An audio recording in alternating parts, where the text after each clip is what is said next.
Հարգելի գործընկերներ, ողջունում եմ ձեզ։ Շատ կարևոր թեմա ենք հիմա քննարկում,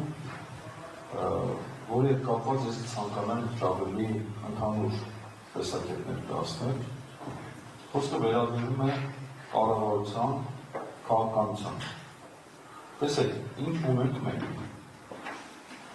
Մենք ունենք կառավարության կողմից պատժիչ քաղաքականության ռեալ ապացույց։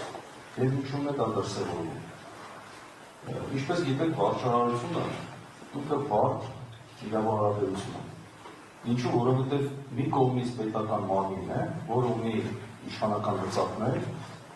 եւ մտնում է հարաբերության մեջ քաղաքացու կամ իրավաբանական անձի հետ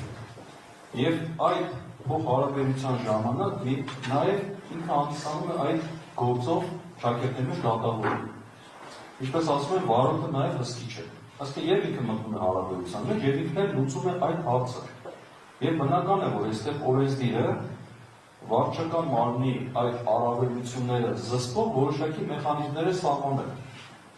Պատահական չէ, որ վարչարության դիմումների վարչական վարույթի մասին օրենքը նախատեսել է շատ կարևոր սկզբունքներ, ինչպիսիք են կամայականության արտադրքի սկզբունքը, հայեցողության լիազորությունները Ժամանակակից սկզբունքը, համաչափության սկզբունքը, ձևական պահանջները չարաշահելու սկզբունքը եւ մի շարք այլ սկզբունքներ, որոնք վարչական մարմինն ասում են, որ քանի որ դու ինքդ այս հարաբերության մեջ եւ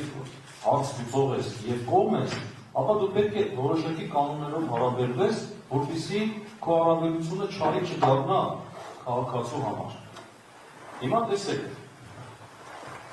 վարչարարության արդյունքում ձևավորվեց ծնվեց վարչական ակտ, որը քաղաքացու համար ստեղծեց իրավունք կամ պարտականություն։ Հիմա քաղաքացին դժգոհ է եւ ունի դատարան դիմելու իրավունք։ Դիմում է դատարան։ Վարչական դատավարությունը նույնպես նախատեսել է կառուցակարգեր, որոնք զսպում են վարչական մարմնի առավելությունները։ Դրանցից մեկը օրինակ ի պաշտոն է գործելու, էքսօֆիսը գործելու դատարանի պարտականությունը։ Այսինքն դատարանը չի կաշկանդվում դասական մրցակցության կանոններով եւ ինքնուրույն ի պաշտոներ փորձում է փաստերը պարզել։ Այդ կերպ ասած ճշմարտությունը փորձում ինքը պարզել։ Եվ եթե քաղաքացին, օրինակ, որ իր կենսաթոշակի համար դիմել է դատարանին եւ չունի այդ գիտելիքները եւ հմտությունները, այս դեպքում դատարանն ինքը կարող է, այսպես ասած, այդ քաղաքացու փոխարեն պարզել, թե ինչը տեղի ունեցել։ Եվ ապացուցման բեռներ դրվում է վարչական մարմնի վրա։ Սա հենց այդ առավելությունները սահմանափակող կառուցակարգերից մեկն է։ Դրանցից մեկը նաև այս վարչական ակտի կասեցման ինստիտուտն է, որը ինչ է նշանակում։ Նշանակում է, որ երբ որ քաղաքացին դիմում է դատարան, վարչական ակտը իր նկատմամբ ուժ է կիրառվել այդ վարչական ակտը վիճարկելու հարցով, ապա այդ վարչական ակտի կատարումը օրենքի ուժով կասեցվում է։ Չի գործում այդ անբարենպաստ հետևանքը քաղաքացու նկատմամբ այնքան ժամանակ, քանի դեռ դատարանը իր վերջնական խոսքը չի ասել։ Հիմա այս մոտեցումը այսօր կառավարությունը փորձում է վերացնել։ Այսինքն ասում է քաղաքացին, որ այս առավելությունից ես այս առավելություն եմ տալիս վարչական մարմնին, հիմա նույնիսկ եթե անհիմն ուրիշ բաներով չբնորոշեն ակտ է ընդունվել, դու տար վճարի այդ գումարը, այսինքն դրացույց ծախսը կրի, դրանից հետո եթե կպարզվի, ես այլ կերպ այդ հարցը կլուծեմ։ Այսինքն քաղաքացուն ի սկզբանե դնում է վատ վիճակի մեջ։ Հիմա եթե մենք մի քիչ հետ կանգնենք, ինչպես ասում են, ծառը ճանաչում է փրփուրից, հետ կանգնենք, տեսնենք դա ինչ է տեղի ունենում։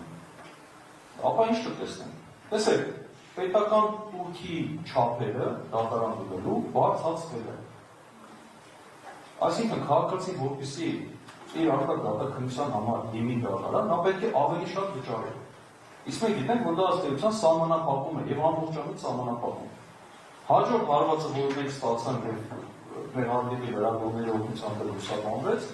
դա փաստաբանների նկատմամբ հարկային շատկատվող եւ խիստ քաղաքականություն էր։ Ինչը բնականաբար բերել է նրան, որ փաստաբանական ծառայությունների գները թանկացել է եւ թանկանալու է։ Սա նույնպես քաղաքացու համար լրացուցիչ խոչընդոտ է իր իրավունքի պաշտպանության համար դիմել դատարան։ Եվ նա երրորդն ենք ունենում, տեսեք, երրորդն ենք ունենում, որ քաղաքացին, որ տուգանքի մատերիալ չէ, հիմա բազեց տուգանքի մատերիալ է, Հիմա այդ քաղաքացին ասում է, չէ, երբ այլ, ի սկզբանե կվճարես այդ գումարը։ Կվճարես, հետո գնա դատարան։ Գնա այն թանկ ծառայողների համար վճարի, պետական թանկ ու գումարը վճարի, հետո ինչ կլինի։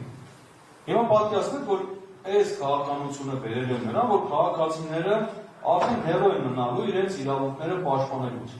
Առաջին հայացքից կարող կառավարության որոշ անդամների մոտ դա ասել շատ ավելի լավ, մենք չենք ցանկալի։ Բայց գիտեք խնդիրը ինչու՞մն է կանում։ Եթե